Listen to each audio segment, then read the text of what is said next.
Soldiers, don't give yourselves to brutes. Men who despise you, enslave you, who regiment your lives, tell you what to do, what to think, and what to feel, who drill you, diet you, treat you like cattle, use you as cannon fodder. Don't give yourselves to these unnatural men, machine men with machine minds and machine hearts. You are not machines, you are not cattle, you are men. You have the love of humanity in your hearts. You don't hate, only the unloved hate, the unloved and the unnatural. The kingdom of God is within man, not one man nor a group of men, but in all men, in you. You, the people, have the power to create machines, the power to create happiness. You, the people, have the power to make this life free and beautiful, to make this life a wonderful adventure. Then in the name of democracy, let us use that power. Let us all unite.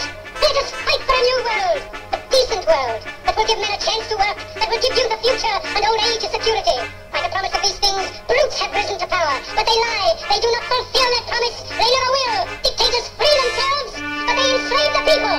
Now let us fight to fulfill that promise. Let us fight to free the world, to do away with national barriers, to do away with greed, with hate and intolerance. Let us fight for a world of reason, a world where science and progress will lead to all men's happiness. Soldiers,